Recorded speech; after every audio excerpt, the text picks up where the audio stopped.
individually. My name is Chris Ginn. I am meta captain to my community, founder of MetaBUSD coin. All the projects on stage this evening are actually all involved in the BSC space that rewards in BUSD I am meta captain to my coins. community. So we actually have a lot in founder common of just on a MetaBUSD coin. basis there alone. All the I will kind of just let everybody introduce themselves real quick.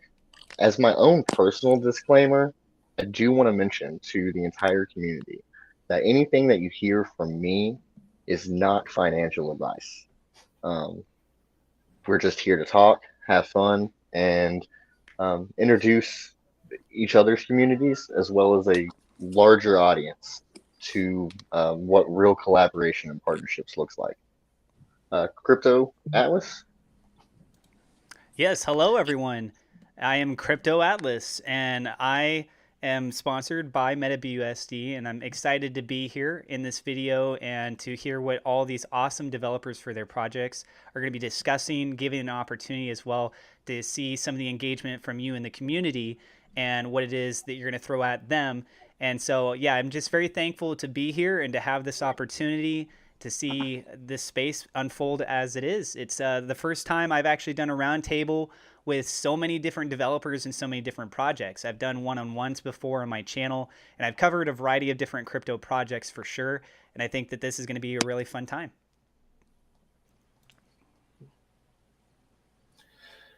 Yeah, my name's Kevin Reamer, CEO or project manager of BUSDBuffet. We just launched, 5 days ago.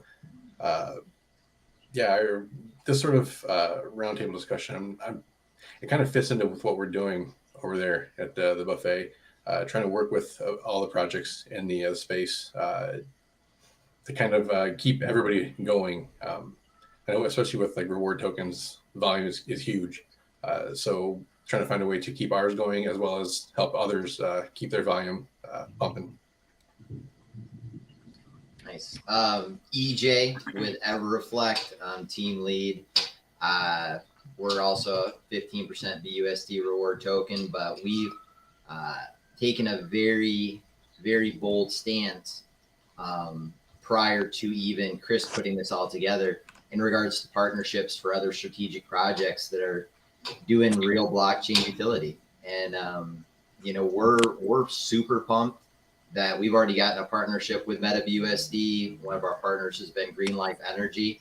And I think it's hopefully just a sign of the times that there's maybe a shift in the whole DeFi BSC space, that we're going to start seeing more collaboration, not based on trying to basically harvest other communities' holders, but literally combining knowledge and combining education to be able to not only advance, your specific utility token, but be able to advance the entire space, because we're all so small in so many ways. But as a mass, I think we can do some beyond amazing things together as partners. So. My name is Chris. I run a YouTube channel called Mobile Trades, and I'm also the media director for GNL, which is Green Life Energy. Like EJ said, we're partnered with EverReflect right now.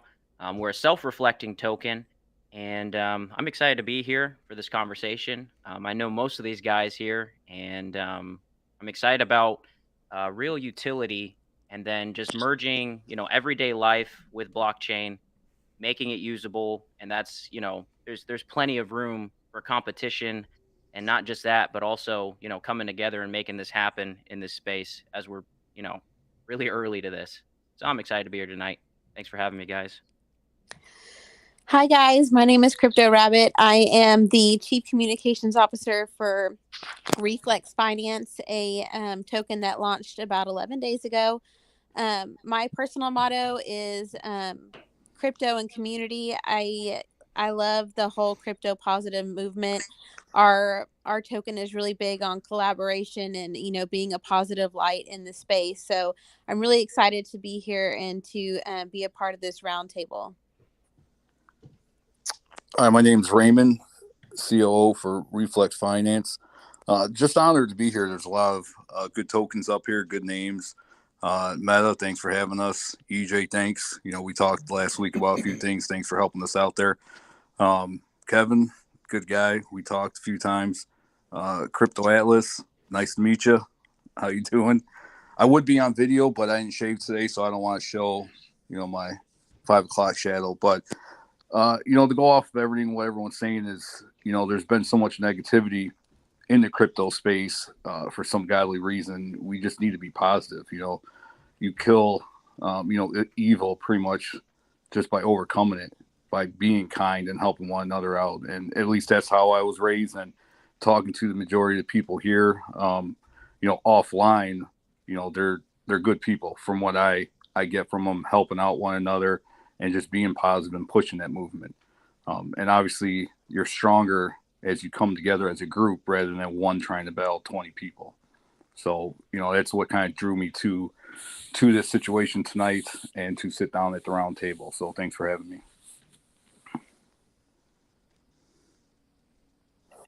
Thank you guys for y'all's wonderful introductions. I wanted to go ahead and take a moment to do some quick questions individually to everyone. I'm going to start with Toten real quick. Sorry, Kevin. Specifically, if you could, real fast, give me a super fast pitch on what BUSDBuffet is doing different in the space to bring a little bit of change and innovation, specifically to do with like smart contract and exact DeFi innovation.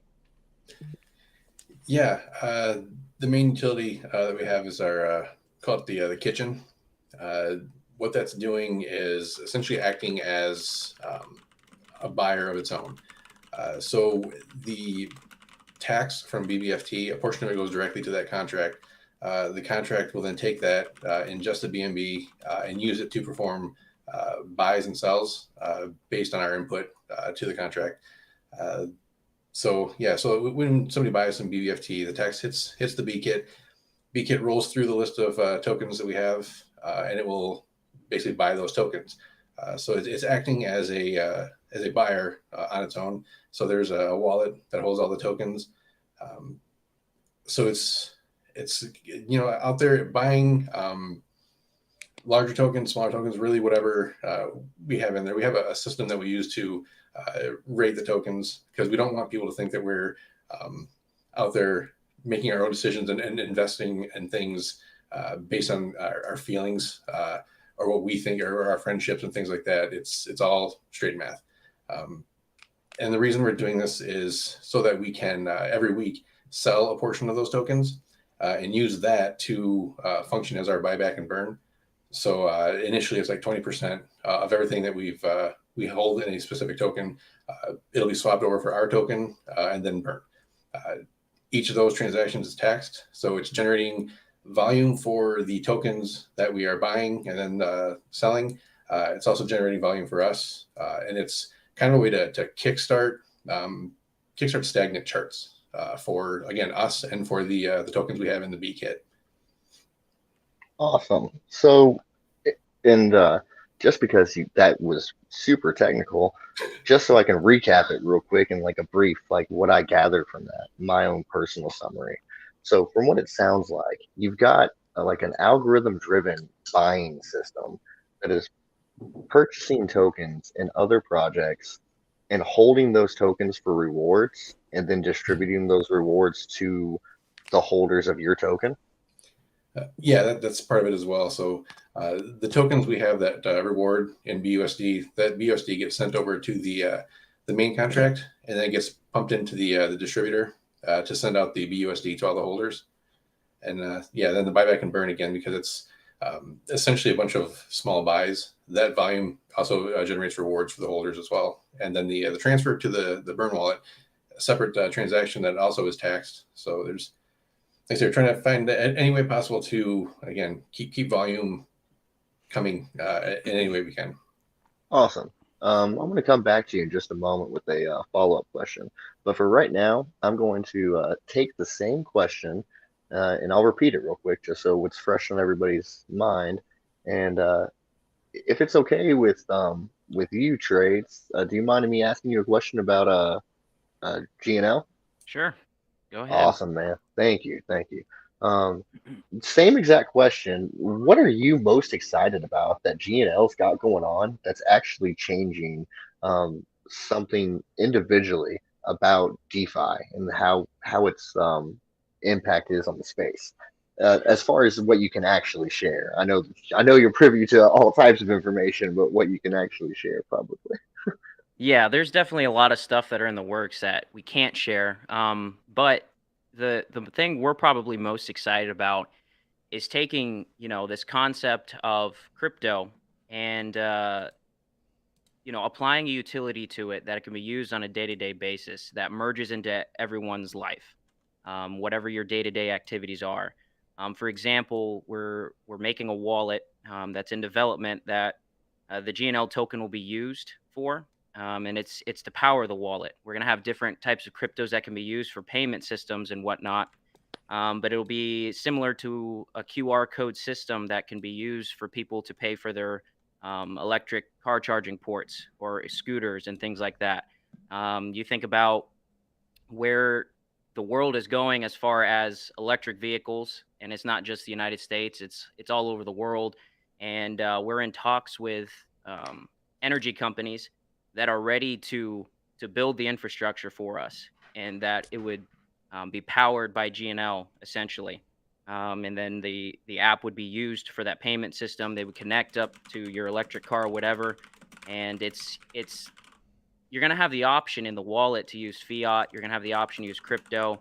That way, it's accessible for everybody. And what's awesome about it is it's not a new concept. If you have an electric vehicle, you're familiar with technology, and it's just a way to implement DeFi and crypto into everyday use. And so that's a big thing that we're excited about with it. I don't know if that answered your question, but No, that absolutely answered my question. Especially coming from you and who it came from and how it was answered. You did fantastic. That was perfect. okay. I mean, no, seriously, because I get excited about the exact same stuff. Because what you're talking about there is something that is actual use case, true use case, something that you're already doing, you're already familiar with, and how many people would love to just use their let's say gains, whatever they have in the crypto market. A lot of times, there's people I know that have more available in crypto than they do in fiat, and they would love to actually be able to I is one of transfer those. that. They would love to be able to have further use cases just on a daily basis. So, Sure. anytime I see stuff like that, I get excited.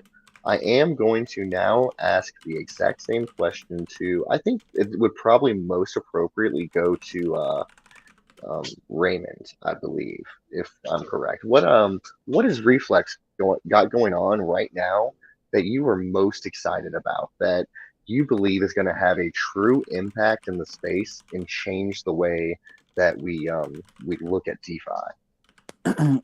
So what I can say, and because obviously we're fairly new, like a lot of these tokens, um, we do have some partnerships coming up, and one thing that I am getting excited about is working with other tokens, and ones that have been around that aren't doing so good and building them up. A lot of this has happened behind the scenes, and I'll leave it at that. But we have a launch pad, and everyone seems like they're coming up with launch pads right now, and they're all great ideas. I'm never going to bash another token. But we're doing things a little different, and we're learning from other launch pads that are out there. Every launch pad you want to help a new token. We all have been there. Obviously, we've been there very recently, and we have put up with a certain launch pad.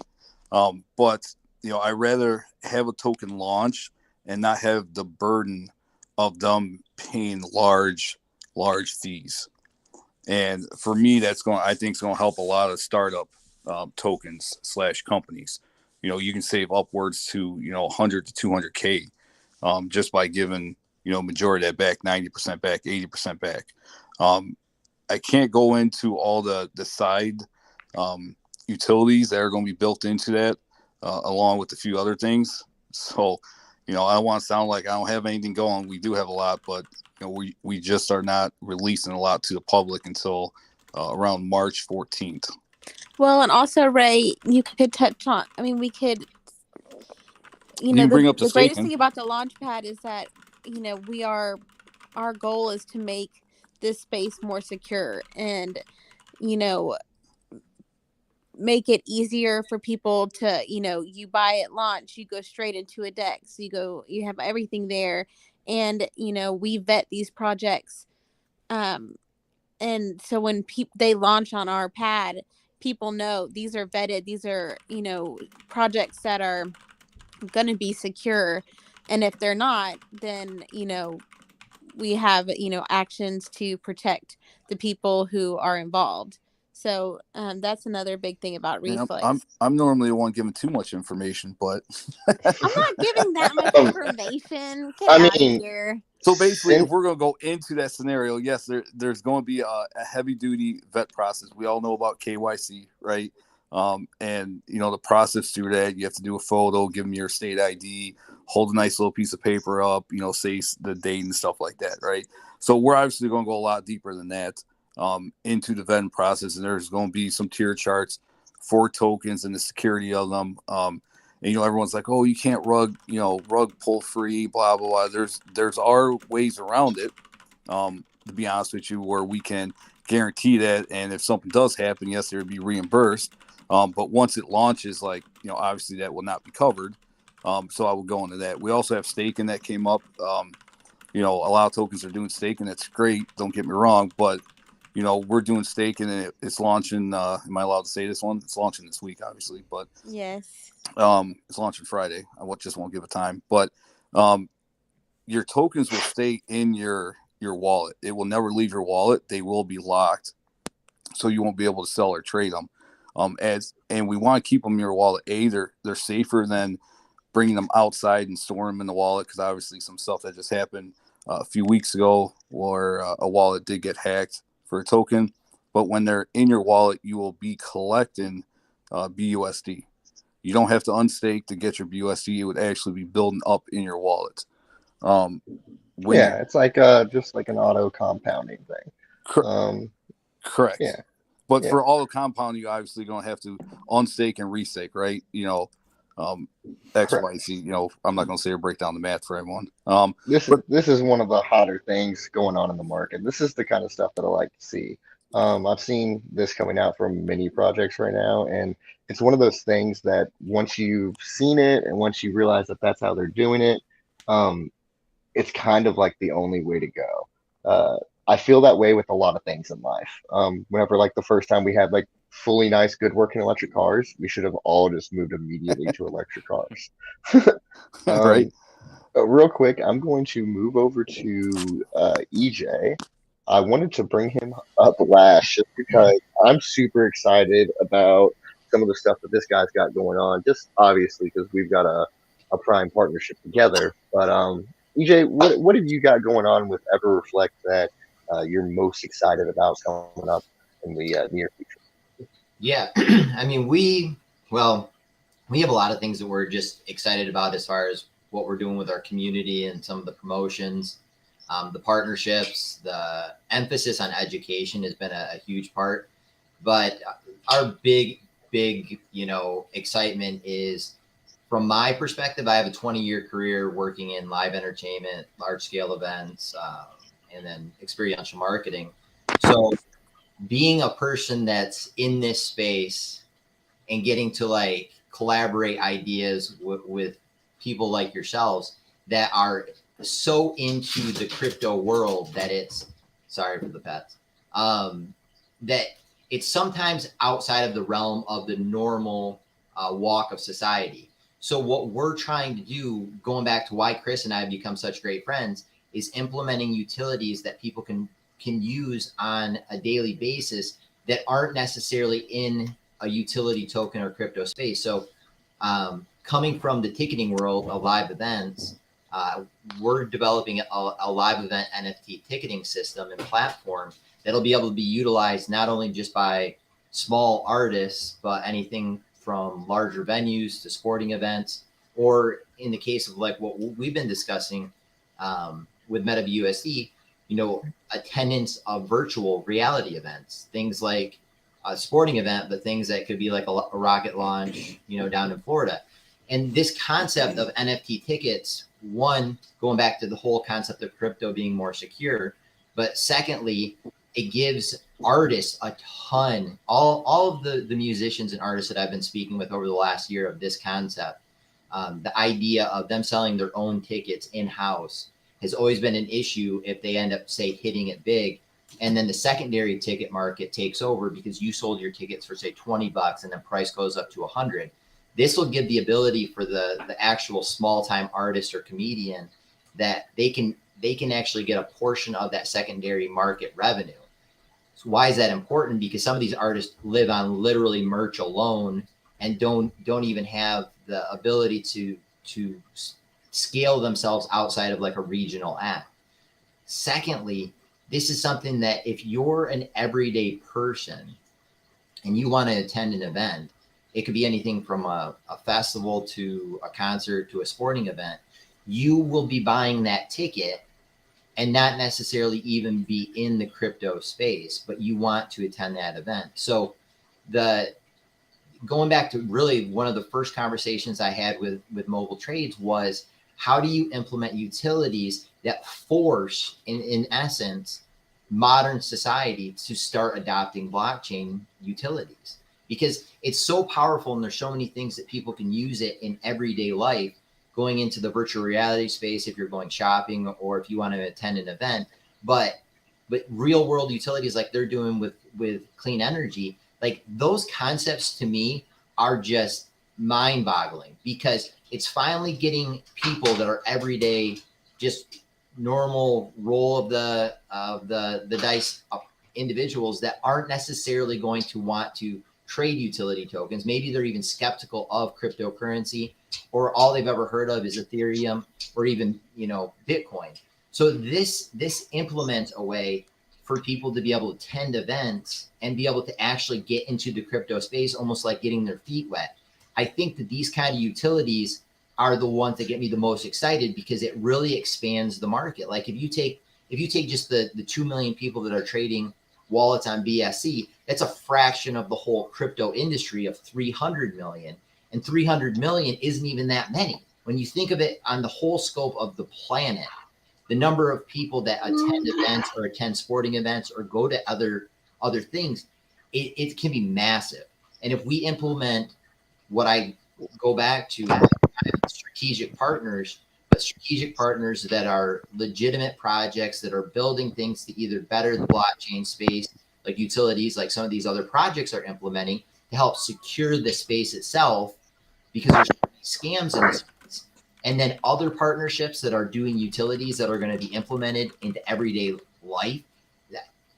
I love it, because there's nothing else that we've seen in our lifetimes since basically the internet that could revolutionize how people go about their daily lives like blockchain really can. So EJ, I have a really important question for you. What's For your me? dog's name? Oh, Brody. Oh, he's so Brody. cute. Yeah, dude, we got he's literally getting talked about in the chat. EverReflect. Yeah, if you go over into our Telegram, we have a whole list of stickers that are dedicated to EverPup, because every single one of I almost do all of our AMAs on video, and then you'll see, which I think has gotten coined Crypto Cat. That's Blair. So it's Blair and Brody, and these two love to, like, they're so calm during the day, but they love the attention when they know that I'm on screen, and they just go nuts. So All right, so I wanted to kind of just touch base on something that everyone here in this chat, you can hear the passion in everyone's voice when they're talking about their projects and each other's projects. We all share something, and that's the change and the innovation in the space itself. We all want the same thing. We all want further adoption amongst the mainstream. I get excited when I think about EJ's project and everybody's project here, because, like, for instance, trades. GNL. If you get that to be the better system, the preferred method, it's more secure, it's just as fast, and it's widely available to everybody, then it becomes one of those things that I was talking about earlier, that's just the way you should do it. The same thing with the NFT tickets. That's another situation where I could honestly see that in time, with further adoption, that's just the way it becomes. We've already started to really figure out easy on and off ramps for crypto, quick and seamless. The further that envelope gets pushed, and the further we have product availability from teams like all of ours and many other teams in the space, there's some things, and that's one of the major things my token, MetaBUSD coin, hits on, are metaverse NFTs.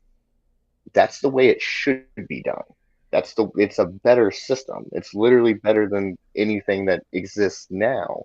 Therefore, it's needed to some degree. And that's the same kind of thing that I think of when I see things like GNL, EJ, even Reflex, BUSD, all of these. And just to give Atlas a little bit of a shout out, SafeMoon even, they're pushing the envelope on many things where that's the way it should be done.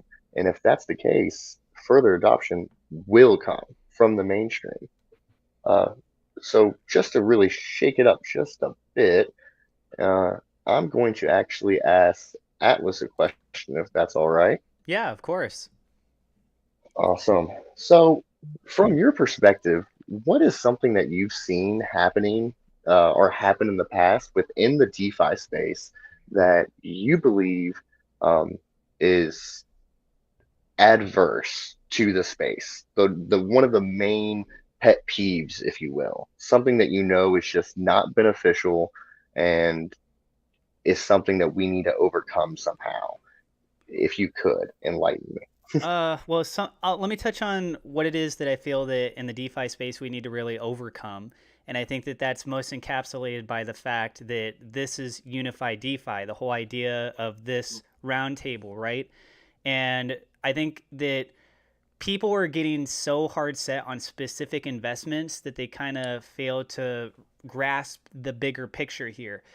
At the end of the day, these projects are code and they're cryptocurrencies, they're digital currencies. You're acquiring them by starting off with fiat, and they're using that through different avenues to be able to acquire these things. Now, what it is that you're planning on doing with them, what the rewards are, that's going to be a different story. But when we look at traditional fiat in the world that's entailed in, think about how many different avenues that you handle money with. You have savings accounts, Roth IRAs, 401ks, CDs, investments, annuity funds, insurance. The list just goes on and on and on. So I think that by unifying DeFi, you're creating a network, or essentially these waypoints where this provides value in this sense. And then how do we work on building off of that to strengthen that model? And that's where projects really can start to do collaborations. We can come together, and it's not so much about, oh, my project is better than yours. It's more so about what value does my project offer to this space? What value does this other project offer? And how can we strengthen and make this evolve, right? When you mentioned, for example, SafeMoon, one of their basic principle philosophies is evolving. So instead of just trying to tear down other projects because investors are so invested in a single project, I think people need to become more open-minded and realize how money is actually handled outside of crypto, and that we are getting to the point where we can build off that model, but actually fix many of those problems that fiat currently still has. Amen. Amen, for sure. Man, preach, Atlas, preach. And it's funny that you even mentioned that, because especially with like SafeMoon's crowd, and I know you got a lot of SafeMoon fans, so I hope I don't hurt anybody's feelings, but I know a lot of the diehard fans were even against like Evergrow to begin with. And it was, we hate Evergrow, SafeMoon only. And now that those two partnered, all that's forgotten, and it's funny. But every project could be the next Evergrow or the next Safe. When you never know, guys. Do your due diligence with anything that you're looking into for sure. But I agree with you wholeheartedly, Atlas. I think people need to stay open-minded. You know, it's funny that you mentioned Evergrow. So I'm not SafeMoon Atlas, I'm Crypto Atlas, and I've talked about other cryptos on my channel before, of which included MetaBUSD. I talked numerous videos about Evergrow before it ever got launched or there was any indication that it was going to get launched on SafeMoon Swap. So looking for these kinds of plays, it's funny how things kind of evolve. And then the next thing you know, yeah, there is a direct partnership. There is something of value that's there. And we're seeing new things starting to merge in this industry space. More specifically, I'm talking about with crypto. That's just so exciting. The whole crypto industry as a whole is only 13 years old. It's a teenager. Think about that. How much headache it is to deal with a teenager. And so you got regulations, you got compliance issues, you got trying to create a project that's troubleshooting one of those specific fields I was just talking about. And then they may have some things that kind of fall short, but that's where they either have the ability to update their contracts, or another project says we're going to do something like that, but this is what we're doing differently. And I think that it's a really exciting time.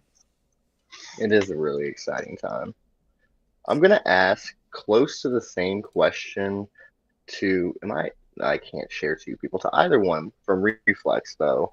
I think this might even play to some of y'all's the direct use cases that you're really aiming for. But what is anything that you have experienced so far, even in your short life as a token or a coin, that has upset you? Something that you want to change or that you think needs to be changed? I'll take this Either, one. Awesome, fantastic. So the biggest thing is, and I've talked about this in other like spaces and such, is you know, kind of to hit on what was said prior, that maximalism, where you're like so focused on one project, or negativity towards other projects. It really doesn't help the space. If you have someone come into a like a Discord or a Telegram, and so say they have like a Safe Moon logo, and they come in and they're asking questions, and then people start attacking them, and then you know their investment doesn't do well, they're going to go out and tell their 5 friends, you know, I got involved in crypto and I had a terrible time, and these people were ugly to me. And you know, then their friends, that's their impression of crypto. But if they come in and people are inclusive and they're welcoming and they're helpful, and you know, they just have a lot of fun being in the Discord or the Telegram, they're going to go tell their 5 friends, man, you know, my investment's done all right, but I have a ton of fun over in crypto. Then their friends are going to be like, well, maybe I should look into crypto. I mean, and then maybe their investment's moon, maybe they'll look into it even more. But, you know, I think that's just something that we have to keep in mind, is that it's not just the person that you're talking to, it's the people that they are talking to. You are setting an example for crypto, not just your project, for crypto. And that we are, you know, this space is so new that like only 3% of the world owns crypto, or the United States, I can't remember. That, you know, we're so in our infancy that we have to set an example. And if people come here and they don't have fun and they have an awful experience, they're not going to invite more people into this space. Okay, so from what you said, I think a lot boils down to just like the general atmosphere of the space. You think it needs to Yes. be picked up, cleaned up. Yes. You see a lot of man club. You see a lot of, you know, just pure maxis in a lot of communities. I can understand that. If I could, I'm actually going to address the exact same question over to Toten. Kevin, Yep. what have you seen in your life so far from a project that you think absolutely needs to change or has just surprised you? I can even twist it a little bit. Anything that you've seen that's happened to you personally so far that has been shocking or surprising? Well, to start, I want to keep going with that theme that everybody's got to this point, the divisiveness. To make that not a thing is a good goal. One of the things that we're doing again with this B kit, because we are essentially going to be holding these other tokens, it'll be in our holders' best interest to make sure those tokens are doing well as well, and go find out about them. Gives them incentive to broaden their horizon from just a single token, and say, okay, so I'm holding this BBFT, but if these other tokens do well, then I do well as well as them. So and again, the way the B kit's going to be continually buying and then selling small portions helps with other tokens volume. That's how our team is trying to help bring more awareness to other projects, to other tokens as well. Basically, get everybody on board. It's a small part, but I think it's a start. Just because I know when I first got into this space, it was Evergrow. That was the only coin or token that I had my money in there, and I didn't know about the rest. And I fell victim to that as well. I was like, yeah, go Evergrow, and it took a minute for me to get there, but that's one of the motivations behind why our project is doing what it's doing. So I didn't even know that. So like your first token was Evergrow. That was your first investment. In this space, yeah. Okay, so yeah. you mean like outside of like big coins? Yeah. I mean, okay. I did, like Dogecoin and all that, but who didn't? Like, that doesn't really count. But yeah. Well, and I love that the B kit makes it to where, like, if you are a holder, you go, okay, well, they have XYZ, coins in there, then you want those projects to do well because it benefits you as well. Yeah, and it may encourage you to go look at that community. Yeah, 100%. That's one of the drivers for that. Like one of the things we have coming up too is calling it the incubation program, but it's really just to take projects, or even just somebody who has an idea and isn't sure what to do with it. Because that's kind of where I started. I had an idea for this, and I was like, okay, cool. What do I do with it? And it basically gives people an avenue to introduce their idea and help them like find developers if they need that, find marketing strategies, and just say, this is what you can do to get your project going. And then take their project and introduce it into the B kit as a way of helping get that community rolling, get the investments coming in the first place so that they can just have some momentum going without it being, and I guess this is where I'm going to go into the thing that I found most surprising. It's not a lot of projects that do this intentionally, but so much hype from people who just want to come in and make $1 million in the first hour. And there are some launches, it's nothing they did wrong. It's just that's the way it works. There's a ton of hype.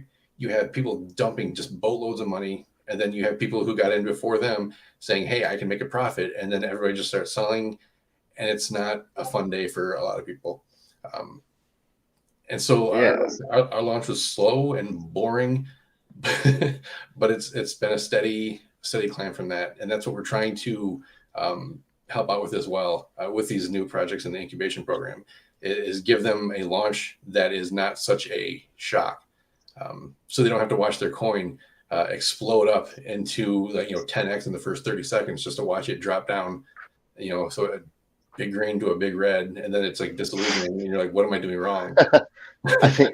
I think there might even be somebody here that has like a personal experience with that. We'll get to him in just a second. I'm gonna actually bring up mobile trades for just a second. If I can, I'm gonna ask you a question that's a little bit different from what we've just been talking about. So what I have prepared isn't good. Okay. Correct. Correct. Well, I want to know because, or here, I'll share a little bit of my story. I have worked with many influencers in the space, and I've worked with good ones and I've worked with not so great ones. I consider obviously you and Atlas top notch, not just content creators, but actual like due diligence checkers for your community. I know both of your communities personally, so I get it's really cool that you guys operate the way that you do. And I've had a lot of bad experiences from other influencers, even other partnerships that I've had in the past, not just with NBC, with other projects I've been attached to. I kind of just want to know, like on a personal level, um, how do you actually go about navigating the like decision process in your head about how you're going to work with somebody and whether or not you take on those projects? Well, that's a loaded question, but it's kind of weird because a lot of this happened really fast with the YouTube channel and whatnot. I started off covering pretty much just SafeMoon solely last summer, and then I started, talking about different cryptos as I started to expand and learn more about the Binance Smart Chain and the different projects, because there's all kinds of projects, and the process for vetting and getting to know who's behind the project has evolved as I've done this more. And I'm very careful as well about, if I'm going to partner with someone or anything like that. Like GNL token is the only token I've actually partnered with and put my name and doxed myself on the website for. And that's after extensive, research and also talking to the CEO, John, and getting a feel for what he's doing, understanding his passion and the game plan for what's going to happen there. There is nobody else that has as much passion as John. Yeah, John's one of a kind, for sure. Feel usually pretty inadequate talking about GNL when he's not able to do it.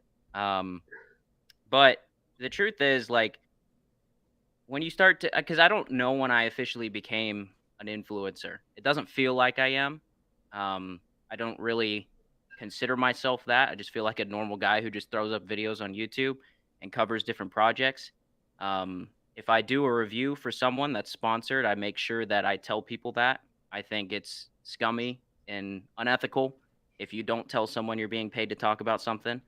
And my audience knows that as well. And, because, I was talking to my wife about this a couple weeks ago. I said, what's scary about influencers? Or I said, myself included. I said, you can become a millionaire in a couple months, easy, or sooner than that. And she's like, no, you couldn't. I'm like, yeah, you could.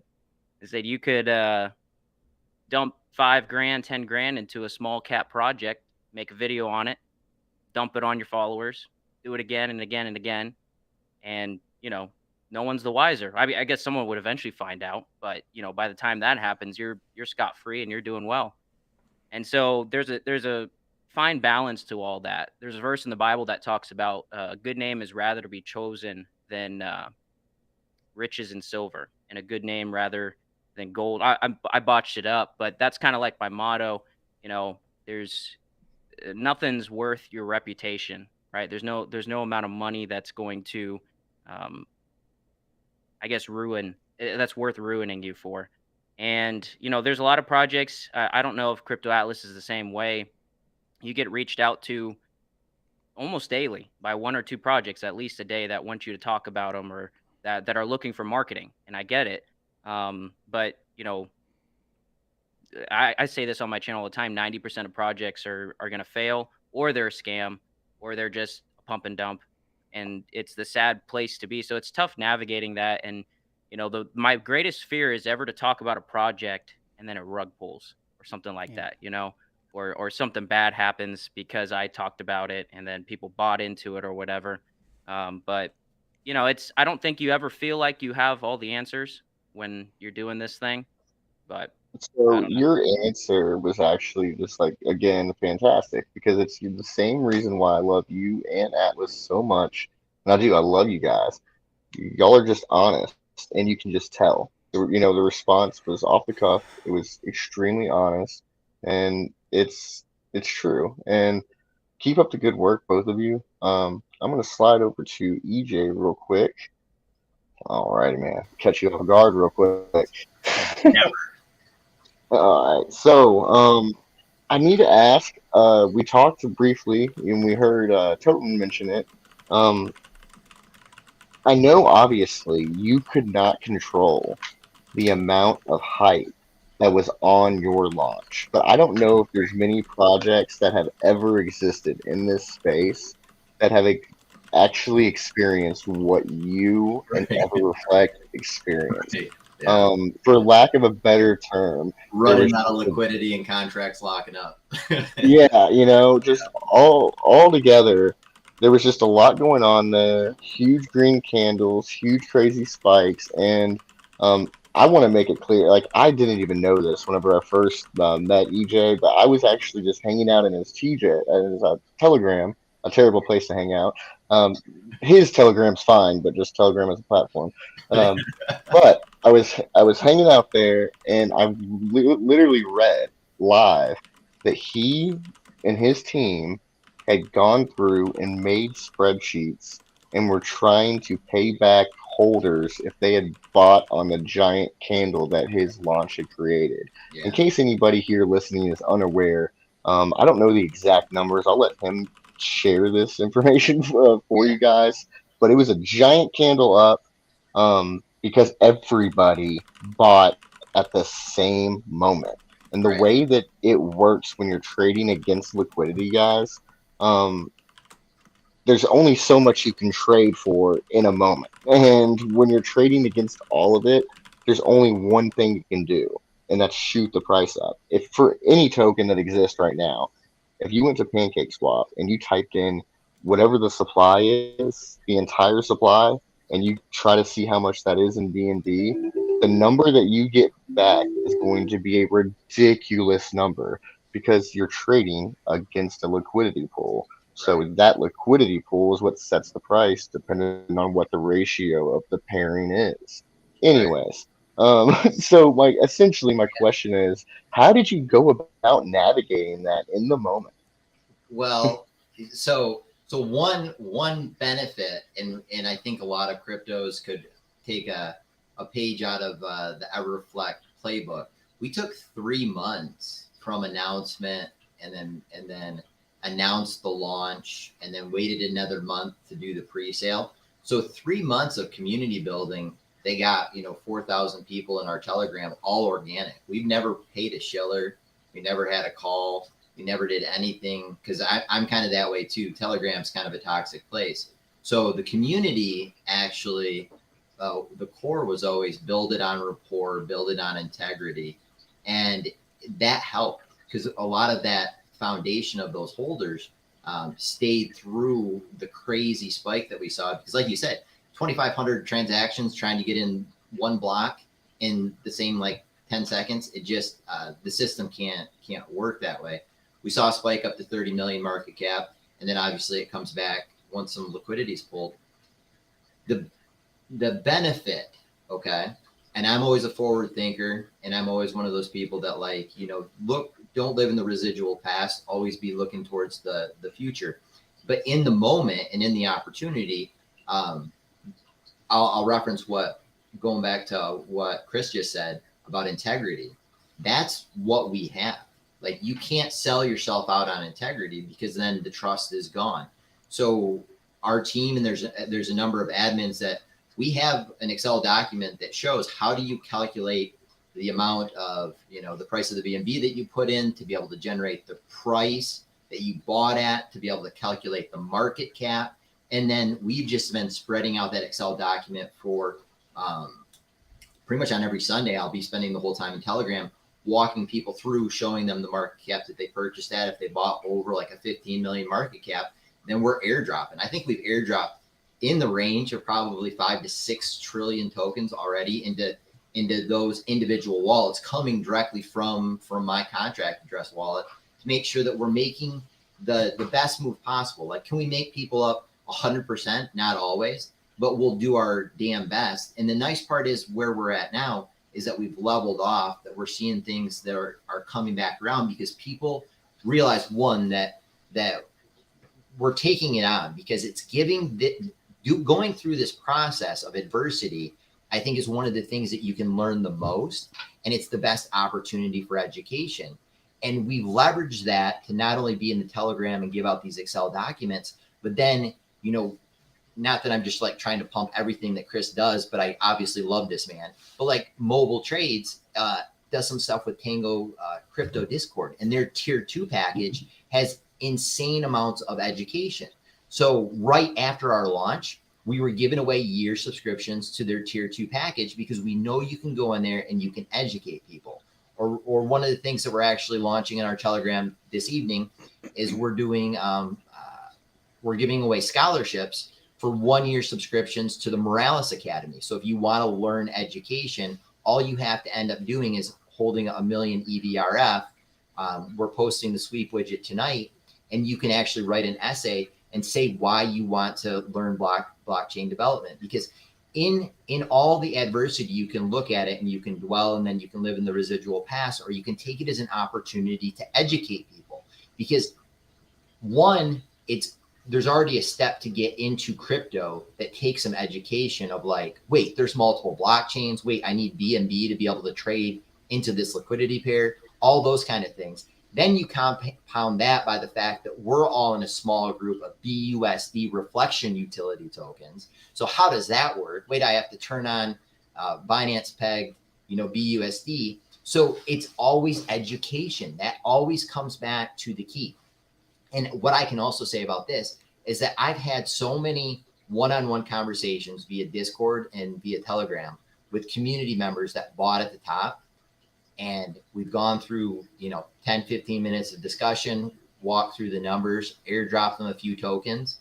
And the gratitude is humbling. Like straight up, people that are just blowing me away because of just their commitment to the project, commitment to us. And I say this a lot, that I always think that you should pick EverReflect, obviously, with 15% BUSD reward. But I also think that if you don't want to end up, say, be in our token, pick one of these other projects. Pick a Reflex. Like I've talked to Raymond a number of times. BUSDBuffet, I'm not as familiar with the project, but I know a lot of people that know him specifically, that it's a legit project. No different with GNL, or no different with MetaBUSD. We're in a small segment of a space that if you're already 92% are scams or rug pulls or are going to fail, that leaves us into a small 8% segment. And most of those aren't going to dox themselves the way that we do. They're not going to be as legit as the way that we do, to be able to put themselves out there. Support those teams. Like, this is a business. We're doing this specifically because we want to advance blockchain, and we also want to advance the whole industry. But support those projects. Give encouragement. I'm not saying it for me. I'm saying it for the whole industry as a whole, because that's what we need to be able to expand the space. And once you end up seeing that space expanded with that community interaction, that people are like, oh, this is actually something that I can respect because I respect either the founders or I respect the project, then it can bring new individuals, just like Crypto Rabbit was saying. That's the only way you get new people into this space. If there's always toxic language and there's always this like, I need to steal from this person's holders to get to this person's holders so I can sell out on this person's holders, it doesn't work that way. There's not enough holders. Straight up, combine every token that's in this space. Even if you throw in SafeMoon, and even if you throw in EGC, we're not even at like 1 million. I mean, if you think about that from the number of holders where SafeMoon version 2 is, with the number of EGC tokens, like I was saying this the other day, like I've done festivals where we have 100,000 people on the fairgrounds for that one day. And it's so difficult for many of us tokens to even get to 100,000 holders. Like, we do this together. We cross utilization of tokens, because there's projects that can build better utilities that we can. We might be able to build a better NFT ticketing platform, but there's no way in hell that I can do what you can do in the VR space, or even to come up with some of the stuff that Kevin's talking about. Like, that's just, I'm like, that gets me excited because he's a math geek, kind of like I am. Well, I'll honestly say some of the stuff that Kevin's got going on really is just like straightforward thinking. And that's what's cool about this space. Yeah. I wanted to real quick, just since for everybody that's listening live, EJ is with EverReflect. Mobile Trades is with GNL. Crypto Atlas is just a straight G. He's just Crypto Atlas. Rabbit is with Reflex. Kevin is Token Maker from BUSDBuffet. And then I am Chris, Meta Captain from MetaBUSD Coin. So I had seen somebody comment twice now. Can we list off what projects we're all from? Yes. So that is them. Don't forget Ray. Oh, so I'm so sorry, Ray. I'm quiet over here. I didn't want to call anyone out. I figured you did it on purpose, you know.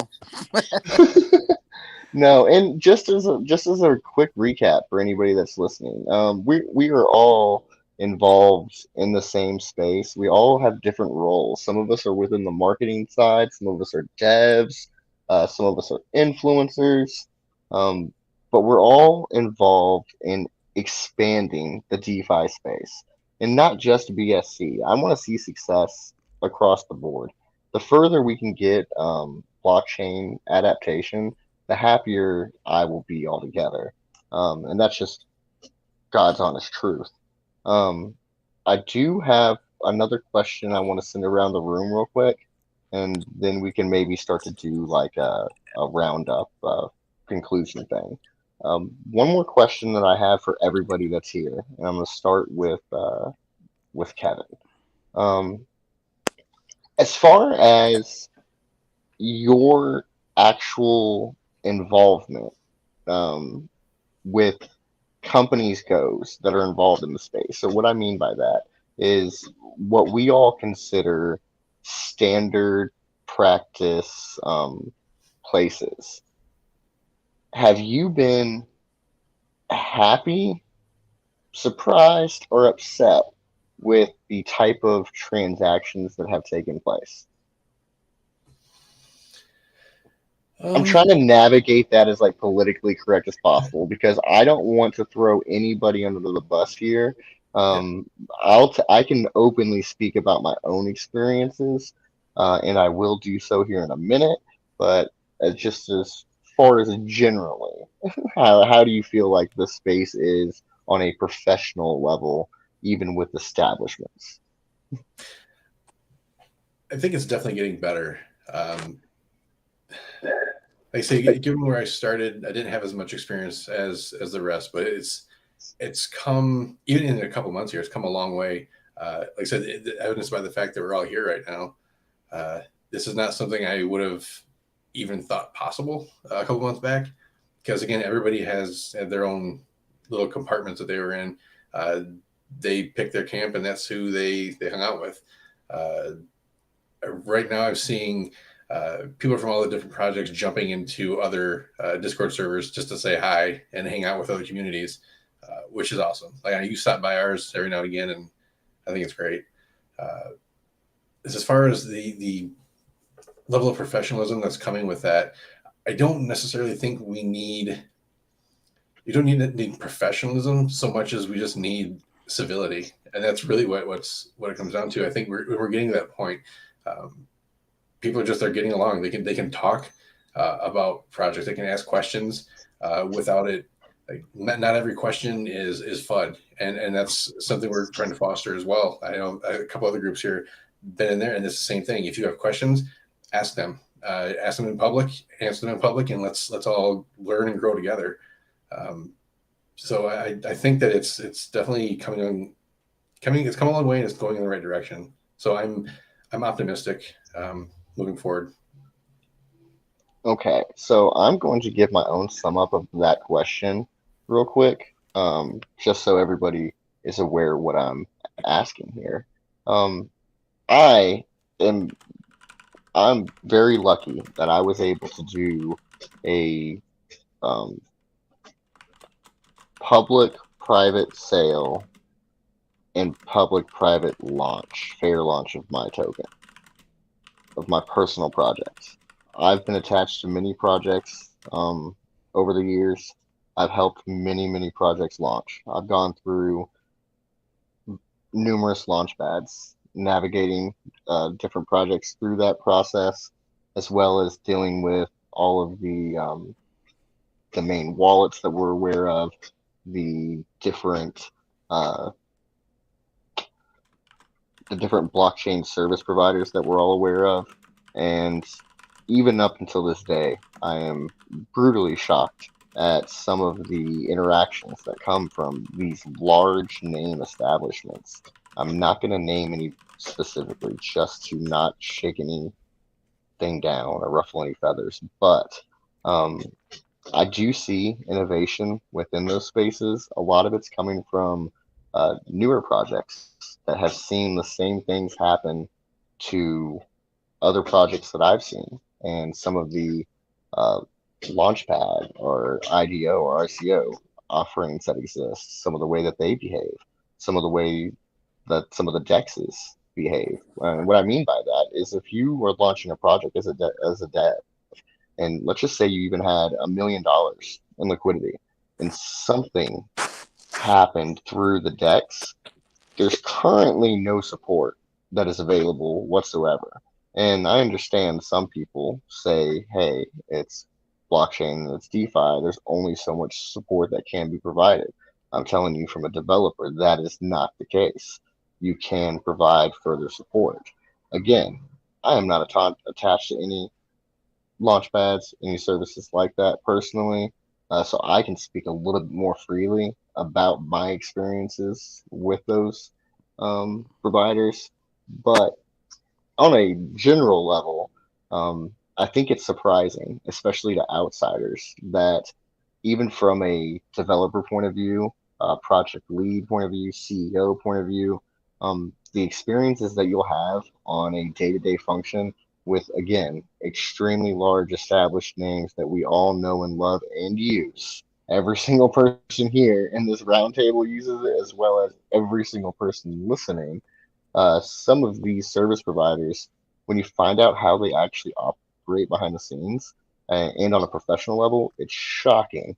I mean, coming from the background that I have with uh, amusement supply industries, and automotive industries, just dealing with top level developers, and then coming over here and operating in this space for as long as I have, and seeing how long it's taken for it to get better, and it is starting to get better, to be clear, but shocking. Um, so I guess with that being said, I would like to forward this exact same question onto another person without saying too much or getting yourself in any type of trouble or anything like that. Is there anything that you can add on or say, Raymond, about your experience so far in the space as far as professionalism goes across the board? I know, for instance, all of us might have as well a different experience. You might not have ever had a bad experience. I'm just literally curious. You know, I'll be honest with you. Kevin probably summed it up by far the best way anyone could put it. I would never have thought, like he said, 2 weeks ago, 3 weeks ago, a month ago, everyone just having this conversation just because how things been. It's like a cult like environment. Like you're either with SafeMoon or EGC, Dogecoin, and if you kind of steer away, you get hazed and everyone starts hating you. You get bullied. And I think this is kind of a start of something new. And a lot of people have been, putting the crypto positive on Twitter. I think that's starting to spread. And, just people jumping in other people's room, not, fun. Just, like Kevin said, they go under, say, hey, how you guys doing? It might be 2 or 3, quick little comments, just, how's your day? And, they take off. Like if you did that 3-4 weeks ago, Jesus, the hand of God would come down on you. So I really can't add anything to that. My experience, if we want to go on that, it's been pretty positive.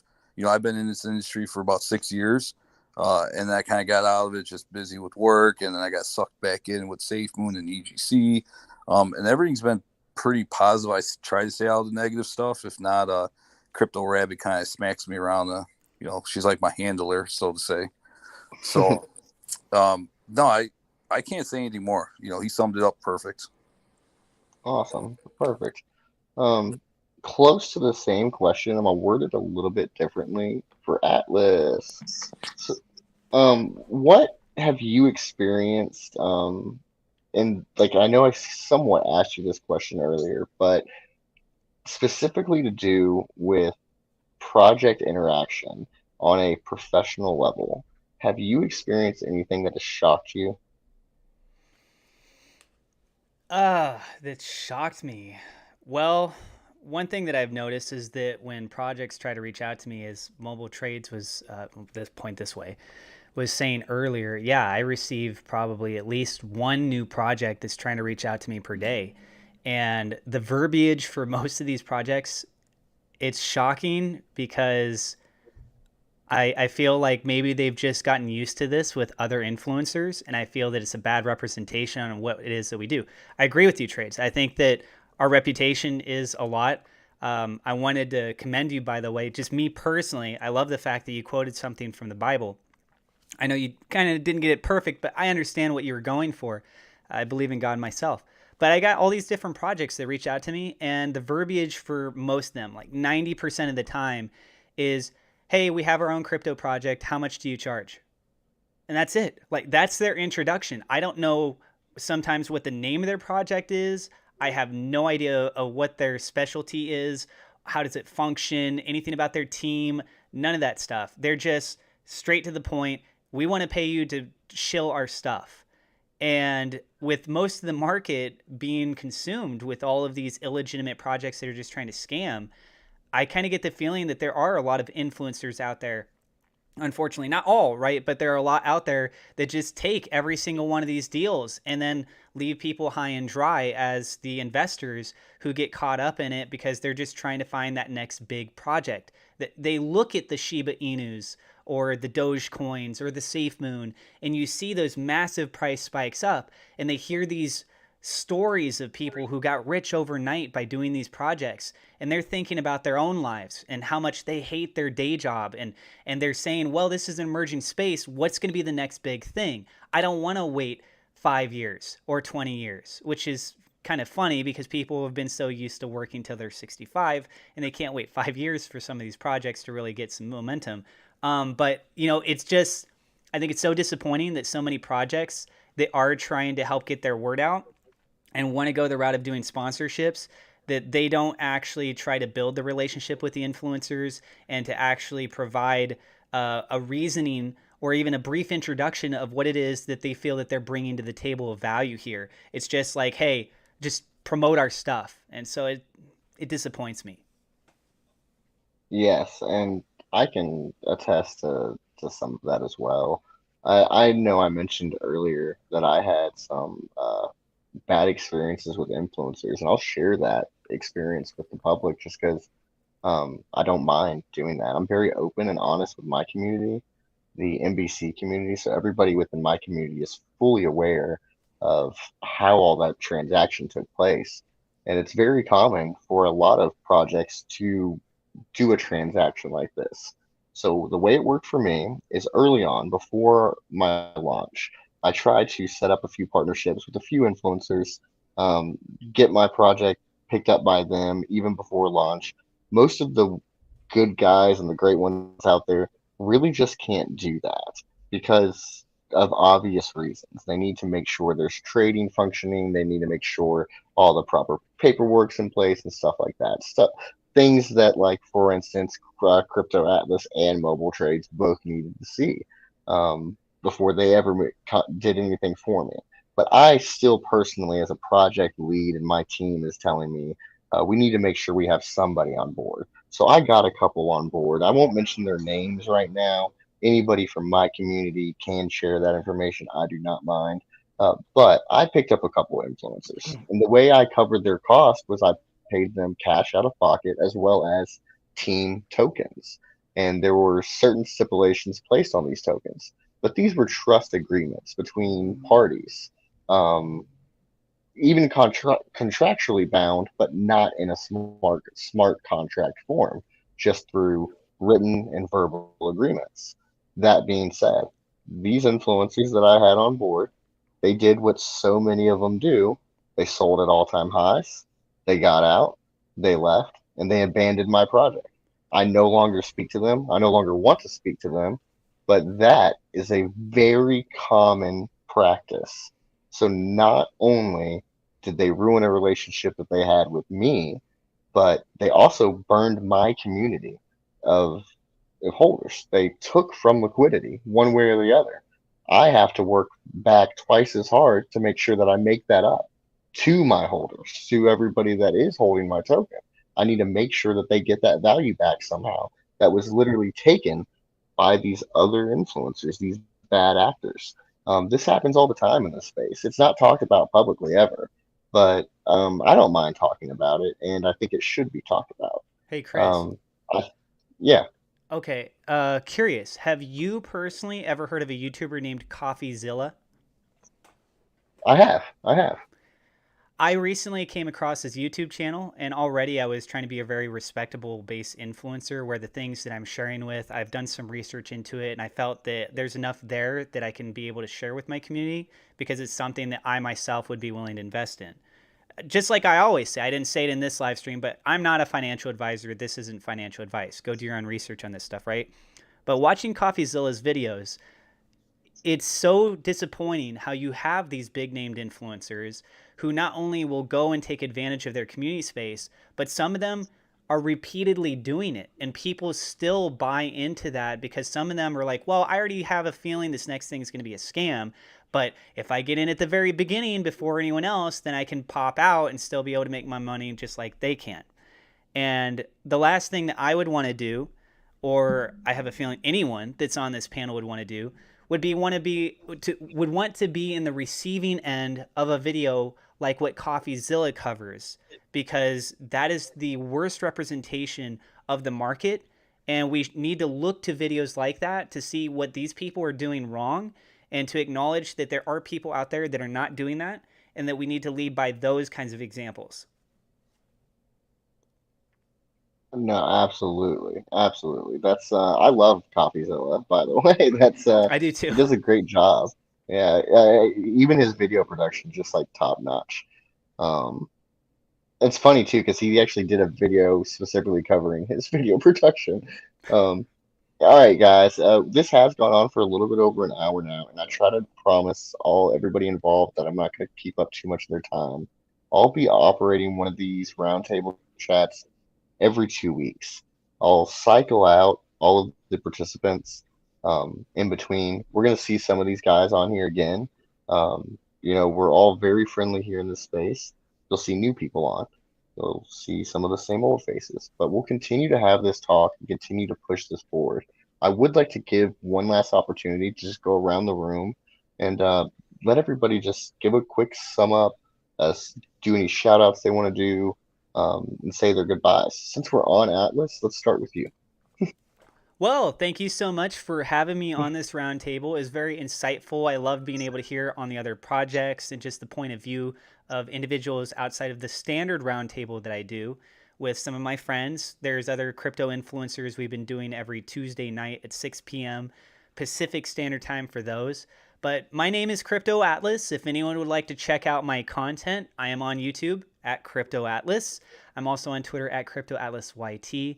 I primarily do coverage on updates that are going with SafeMoon, but I do cover a variety of other crypto projects as well. And I've been very privy to seeing new projects emerging in the node-based sector. I think that's really fun and exciting right now. And again, just thank you so much. God bless everyone that's here. I hope the projects can all come together and there's lots of success moving forward, and let's stay positive. I know that with the everything else that's going on in the world, and especially if you got money in investments and it's down, that's where a lot of this heated moments can really come up, right? And when everyone's making money, the euphoria is high. It's like, good morning. Hey, how's it going? So great to see. And then when it's down, it's like, I don't want to talk to you. Don't talk, So let's just remember that the markets go up and down regardless. And at the end of the day, it's just money. Let's still be good people. Absolutely. Great sum up. So you mentioned nodes. This is the node king right here. Trades. Yeah, well, I'm thankful to be on here. I got the verse right now. It's a good name is rather to be chosen than great riches, loving favor rather than silver and gold. All right, it came to me afterwards. Sorry for that. But yeah, I'm thankful to be here. And then it's really cool hearing the perspective from all the different projects here. I'm very familiar with EverReflect and MetaBUSD. I'm starting to learn more about, BUSDBuffet and Reflex as well. And, like they said, I think a lot of the things that have happened in crypto, the good part about crypto is you can make a lot of money fast. And that's also the bad part about it. Because, everyone expects you to move at lightning speed with your business and your utility. And what you have is 90% of these projects, putting out something like a silly game that doesn't have the functionality of a simple game like Temple Run. And then everyone's like, yeah, we got our utility. And then, this isn't generating anything. And so just keep doing what you guys are doing. And you guys are really making a good change. And it's good to see. So thankful to be here. Like I said, I'm Mobile Trades YouTube channel and media director for GNL. So Thank you, Trades. That was fantastic. Raymond, would you like? Yeah. Hey, thanks. Thanks for having us here. CEO for Reflex.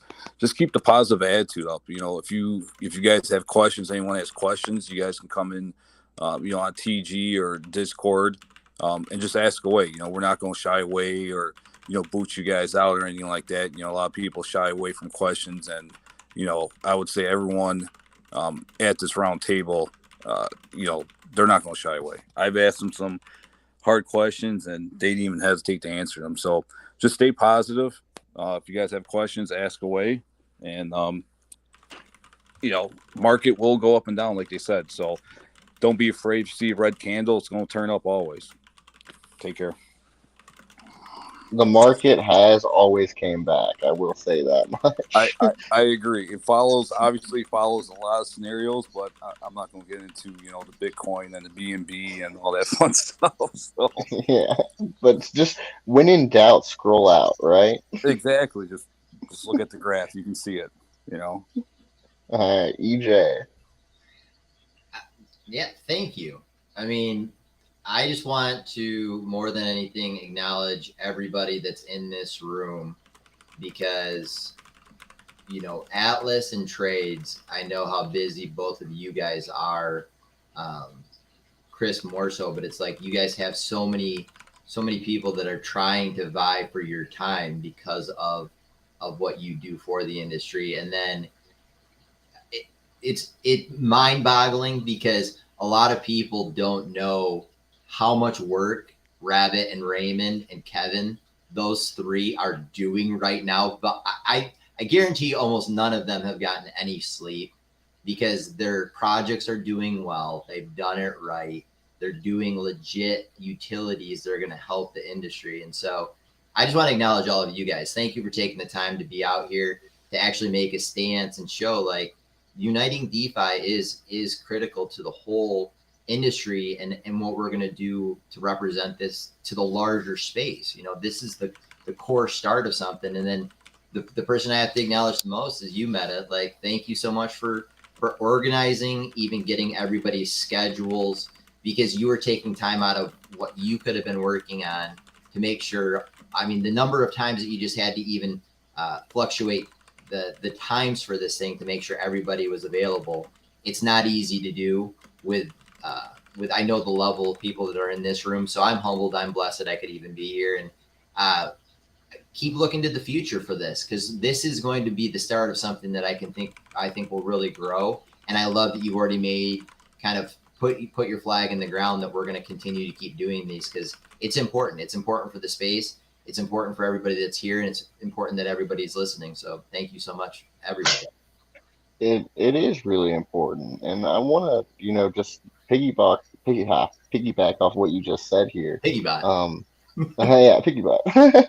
Everybody here in this room right now, everybody was excited to make time for this, and that's what I love.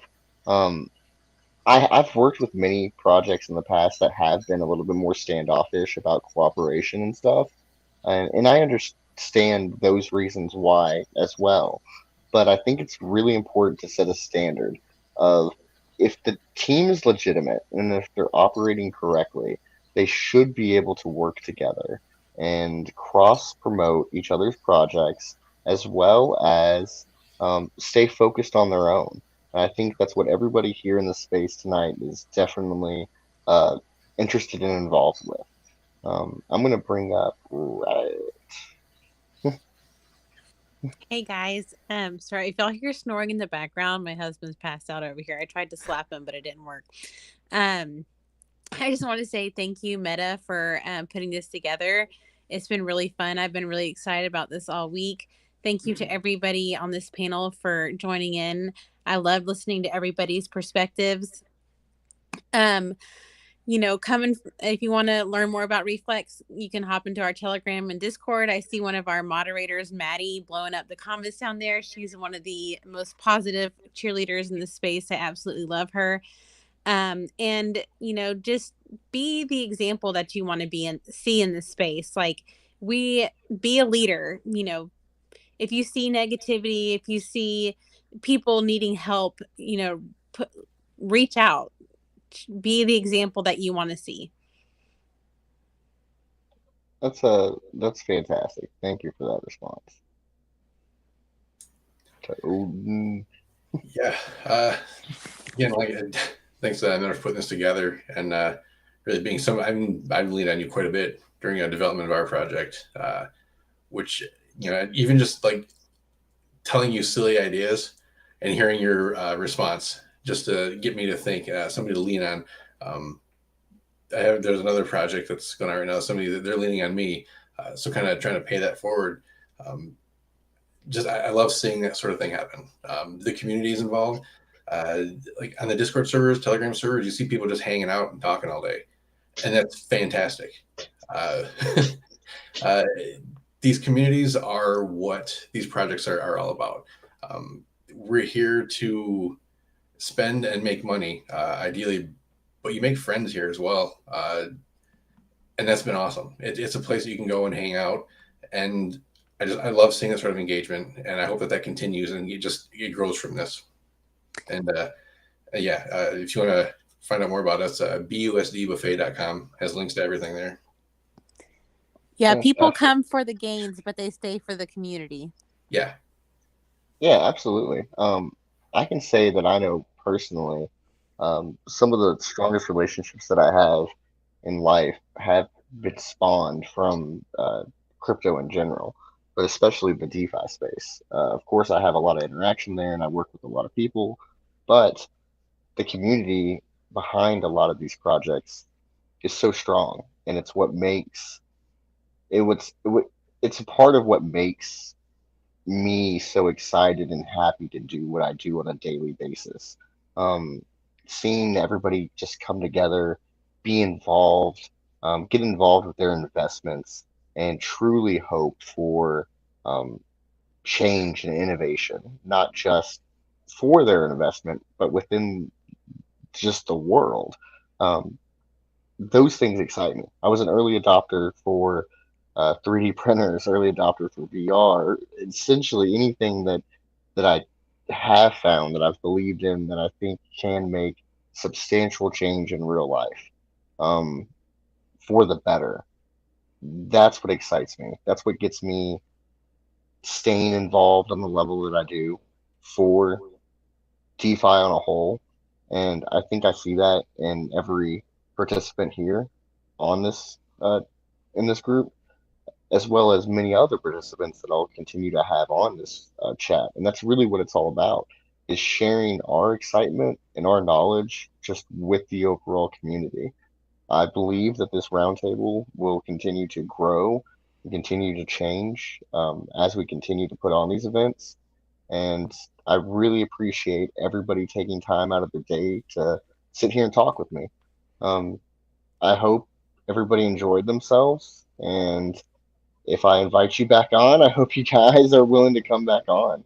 If there's anything anybody would like to say, or if there's any questions that anybody has, maybe from their own community, I can give you all another moment to say something or ask a question. Awesome. I think we're good. Again, thank you all very, very much for joining me this evening. And I'll have another one of these here in 2 weeks. I'll get some stuff made up and put out. Oh, and by the way, real quick shout out to, uh, sorry, EJ, can you tell me his name? Yeah, Noodles. Noodles, thank you. Sorry, Noodles. Our in-house graphic designers that's just beyond his abilities. Just he's a great human, and yes, he is actually over in Europe, so he had to go to bed already, so he's missed this. But oh, you missed it. That's terrible. It's recorded though. It's recorded. Yeah. So in case and so just for the general community to hear these things and know these things, EJ here on his own got his team to go because I was falling behind on schedule. I have a lot going on with everything that I do, not just for NBC, but just life in general. So I was falling behind on schedule. I hadn't got all the proper stuff made up, and like me and EJ are true partners. We work on a lot of stuff, so we just talk about things behind the scenes. A lot of stuff going on with us. So he knew I was falling behind. He reached out to me and was like, "Hey man, do you need to get that stuff, that promo stuff made up?" And I was like, "I sure do." in our group of mods, we have 2 or 3 of them that are extremely creative, and Noodles was kind of the first to respond because actually we have another one that goes by Hodler. He was already working. He's like, "Well, I'm at work right now, but maybe I can get it done in a couple hours." So he was working on it, and then a big shout out to kind of our in-house crypto YouTuber Dirty Mike as well, because he's been a massive support and doing a lot in the space of MetaBUSD, and we're thankful. We're truly blessed to have the team that we do in our group that's creating that stuff. Yeah, and his channel's growing quick. Shout out Dirty Mike. Alrighty guys. Again, thank you all very much for joining me this evening. I can't say enough. Like EJ, I love you. You're open, honest, great partnership. Toten, the thing I would like to praise about you is the fact that I work with devs behind the scenes on a daily basis from a multitude of projects. And 9 times out of 10, even these devs that announce themselves as devs will say, "Hey man, I've got this project. I've got this problem with this contract. I'm going to send you the contract, pay you this amount of money, fix it, and send it back to me." Not the case. Toten said, "Hey man, I've got this issue. I'm not sure how to fix it. How do I fix it?"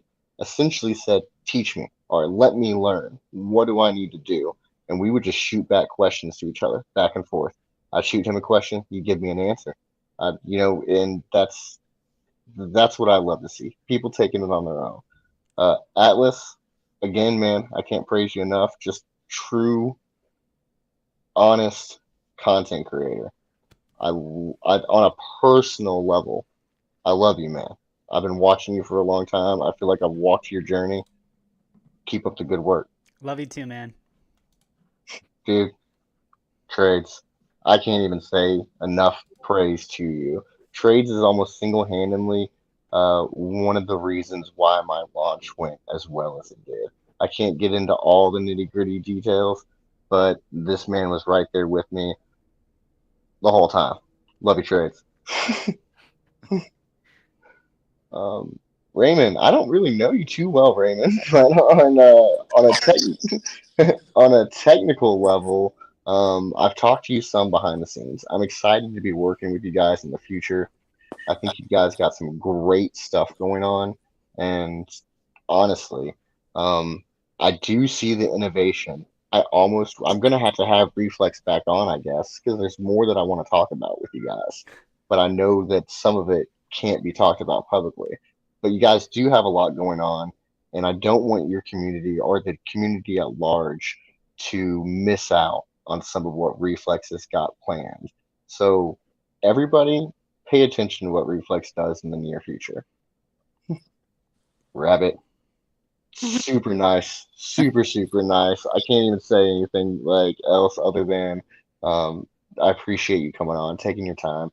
Nobody here within this chat knows right now, but Rabbit came on with a migraine, stayed up late, sticking it out, doing this DeFi talk. I appreciate you. Happy to. Awesome. Alrighty, guys. Thank you all very much. I'm going to go ahead and wrap this up now. Again, thank you everyone for coming around, being involved. I'll have another one of these on in 2 weeks, and I will start to get all the information put out here in the next few days as far as who will be on, where it'll be hosted, all that good stuff. Thank you all.